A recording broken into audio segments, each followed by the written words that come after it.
yan? Nag-asawa ka na? Tama na yan. Sige. Kitol po yan. Paliwanag. Sarap dito.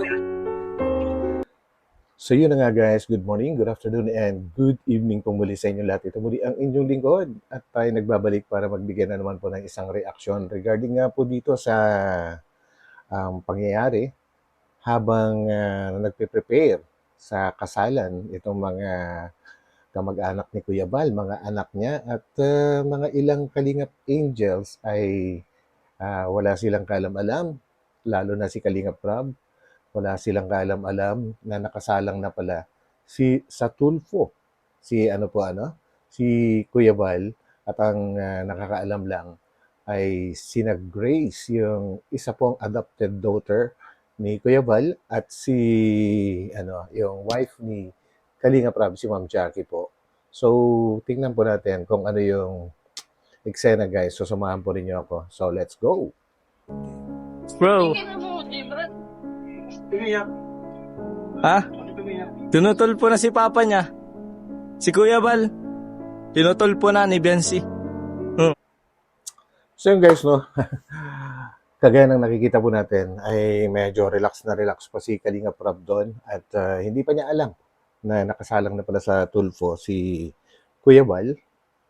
Pero yung iba alam na kung ano yung nangyayari po. Kaya itong si Grace, bakit po ba nag-iiyak si Grace? Dahil nga po guys, ay nagkataon na best friend din siya ni ni Dalaga. And syempre, ang ipinapatulpo ng best friend niya na si Dalaga ay walang iba naman kundi yung kanyang papa. Yan.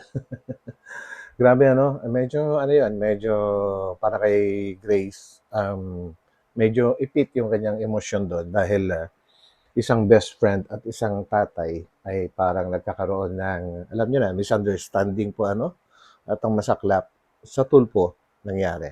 So, tuloy po natin. Ayun. Halika ko sa diba? Itan ka.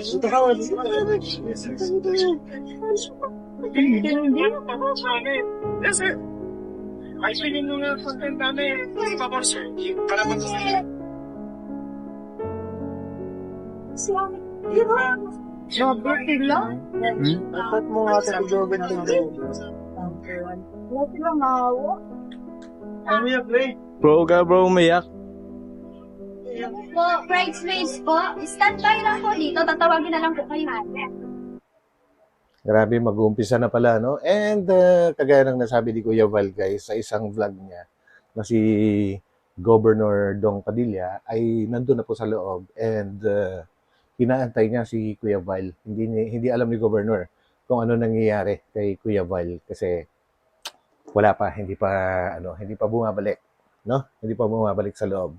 So, kahit si Governor walang kaalam-alam guys sa nangyayari. So, ituloy natin. Kuya Norms, comfort mo, umiyak si Grace.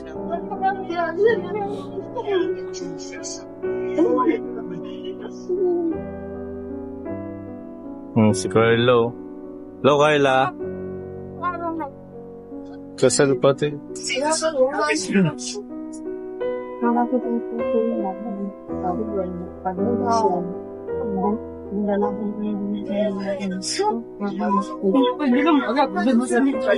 ba si Kuya Bal doon?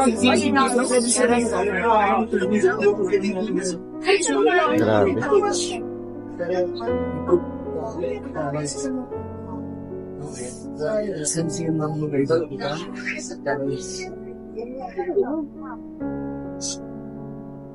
Hindi.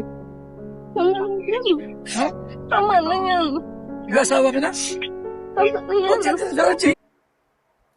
So yan guys, no? Ito yung isa sa mga pinaka medyo ako dito ayun. Medyo na-touch ako sa eksena na ito kasi ito si Grace, no? Pinuntahan niya si Kuya Bal, syempre para i-check kung baka na high blood na siya dahil alam niya nakasalang sa Tulfo. Pero nung makita ko yung reaction ni Kuya Bal na nagbibiro at nakangiti, no? Nakangiti pa siya. Alam ko kung anong purpose ni Kuya Val dyan para i-comfort si Grace at para hindi masira ang mood ng mangyayaring kasalan po ng isang anak niya po na si Kakay. Kumbaga, Grabe. Siguro, mas mararamdaman ito, mas maintindihan ito ng mga ibang tatay dyan na makakapanood kung gaano kahirap gawin yung habang nakasalang ka sa isang nag-iimbestiga at may lumapit na isang anak mo ay kaya nyo bang gawing magbiro at ngumiti ng ganito, no? Siguro sa mga sobrang tatag na mga tatay, kayang-kaya po yan. Pero sa mga weak, sa mga medyo may kahinaan siguro na ama, baka magalit or hindi nakakausapin yung kung sino man yung ibang kumakausap pa sa kanya habang iniimbestigahan siya ng ng Rafi Tulfo in action. Kaya dito ako bumilib sa kanya kasi kontrolado pa rin niya yung kanyang emosyon, although alam nating lahat na merong minsan biglang tumataas po yung blood pressure po ni Kuya Bal. Kaya nag-worry naman itong si Grace. So, grabe Kuya Bal. Ang ano mo talaga, iba ka sa lahat. So, tuloy natin. Kitol po yan, paliwanag. Sarap ito. Ayos na yan, bro. Siya nga po, umiyak po si Grace.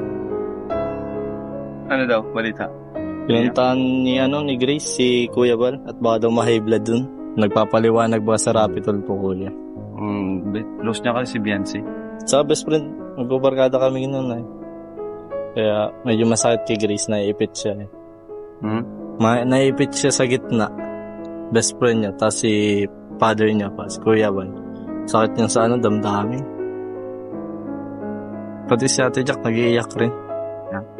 Si YP mo, kuya.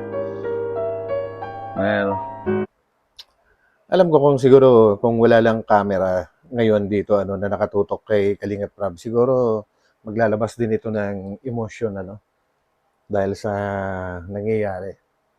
Pero syempre, may camera ay kailangan niya kontrolin yung kanyang emosyon. Kailangan ipakita niya na matatag siya at hindi naapektuhan. Pero syempre, tao din yan, guys. Tao din yan. Lalong-lalo na yung kumakalaban sa tatay niya ay yung tinutulungan pa nila, no? Na kung ano man dahilan ang nireklamo sa Tulfo, ay kayang-kaya namang lutasin yan, guys, sa barangay po, Dahil ano ba yung mga na-report doon? Ano ba mga na-report? Di ba? Yung pagbibiro ni Kuya Val. Isa. Pangalawa, yung tungkol sa love team. Tungkol sa love team, meron daw ibang nililigawan. Yung ka-love team niya, na inamin niya mismo na nagkagusto rin siya doon. So marami nga nagsasabi na, baka selos lang yan, pero syempre, bigyan natin ng respeto. No? Hindi natin alam kung ano yung kabuuan ng nararamdaman din ni Dalaga kung bakit ganun na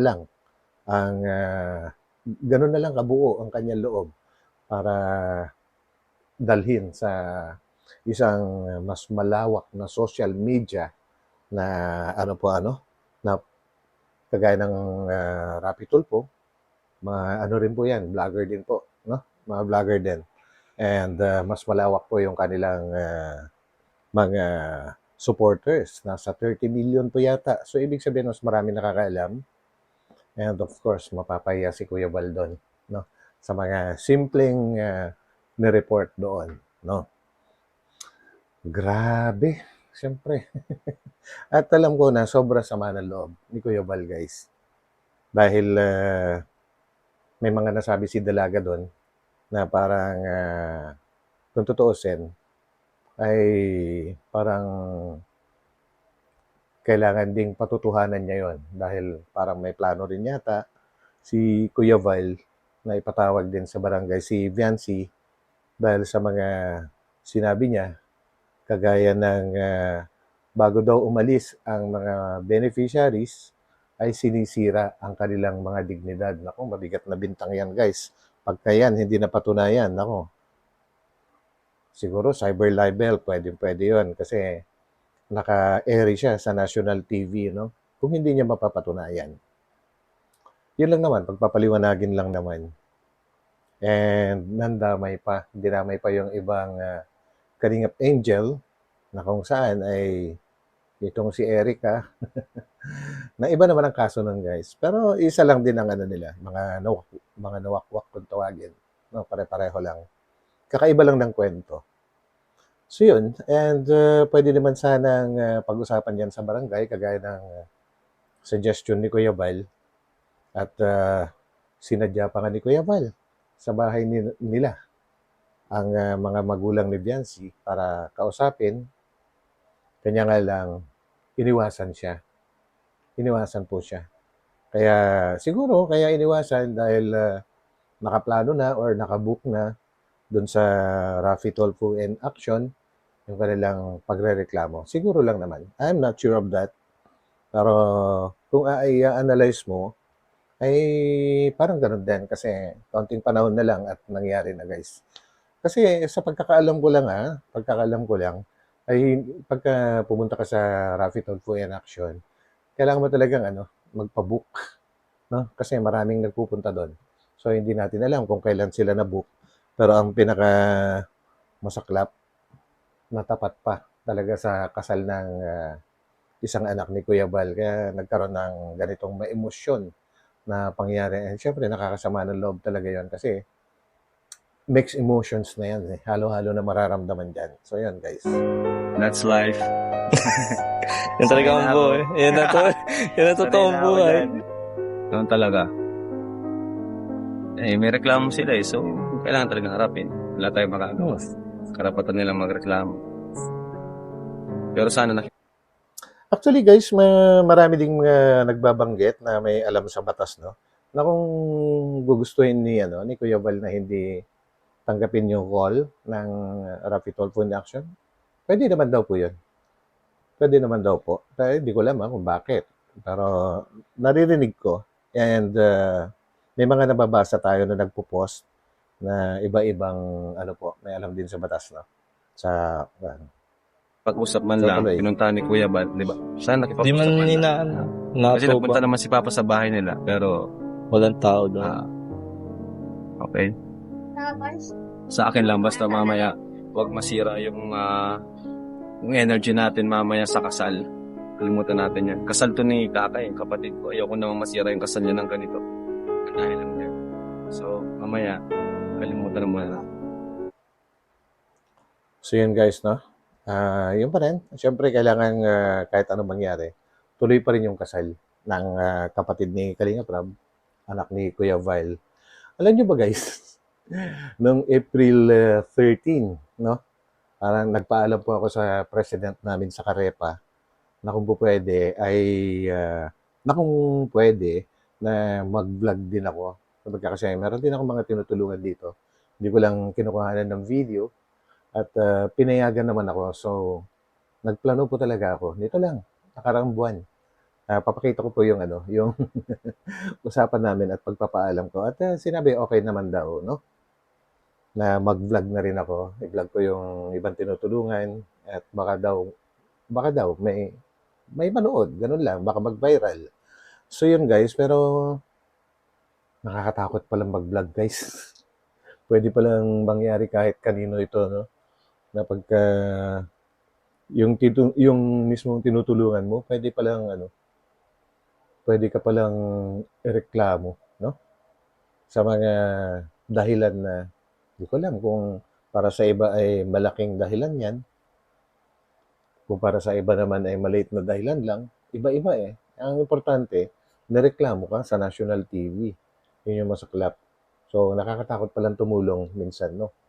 Kailangan pala guys, pagka tutulong ka at iba-vlog mo, kailangan pala mahusay ka rin sa batas para alam mo kung paano ka kikilos, no? Alam mo kung paano ka yung tamang pamamaraan. Which is, siguro, sa laki ng tiwala ng Kalingap sa kanilang mga tinutulungan, na sa aking pagkakaalam naman, ay bago mangyari ang isang vlog, ay nagpapaalam muna sila. Kagaya nga dito sa kwento ng buhay nila po, ng Batalero, ay narinig din natin yan kay mangiking na talagang ipinagpaalam nila si Dalaga sa mga magulang kung po pwede. Pumayag naman sila.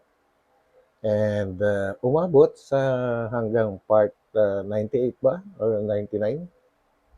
Ganun kahaba, ganun katagal. And nagkaroon ng problema guys nung kagaya kung pagbabasayan yung kwento ni Dalaga. Pinastop yung love team gawa ng kinokontak siya ng mga ibang nililigawan daw ni Boy. Kalingap Edu. Boy kasi tawag nila eh. So, yun. So, doon na nag-umpisa yun. At doon na rin nag-umpisa ang gusot na hanggang ngayon ay parang palala ng palala. Anyway, hoping naman ako guys na darating ang araw na ma-realize nila po na hindi pala kailangan palakihin ang bagay na mga gano'n na pwede naman palang isettle ng sila-sila lang. No? Yun lang ng wish ko na maging maayos na po ang lahat. And yun, gusto ko pa sanang dugtungan itong ating pinag-uusapan sa ngayon. Kaya lang, siguro next na next na upload ko guys, ang pag-uusapan natin ay yung pag-iyak-iyak ni Dr. Love na hindi raw niya, na ipagtatanggol daw niya si Kalingap Rab. Paano niya ipagtatanggol? Tinalikuran na nga eh. Lalong-lalo na si Kuya Val, di po ba? Another drama. Anyway, so kilala naman natin si Dr. Love po, na sobrang madrama. Mabilis siyang umiyak. Kapag gusto niyang umiyak, anytime, kaya niyang umiyak. So, ganun. Ganun na yung pagkakakilala ko ngayon sa kanya. So yun guys, so hanggang dito na lang and maraming salamat po muli sa inyo lahat. Patuloy lang po nating suportahan ang Team Kalingap po. Yan. Although kahit wala na kami sa Kalingap community, nandito pa rin naman kami para sumuporta pa rin sa kanila dahil hindi naman po kami pinagbabawalan na reaksyonan sila po. So, nandito pa rin kami. Hindi pa rin namin iiwan ang Team Kalingap. So yun guys, so hanggang dito na lang and thank you so much sa patuloy na pagsuporta sa aking munting channel and sa mga hindi pa nakakapag-subscribe dyan, pakipindot na rin po yung subscribe button and of course, huwag kalimutang pindutin ang like button. So yan guys, God bless po sa lahat and kita-kits sa aking susunod na upload. Bye-bye.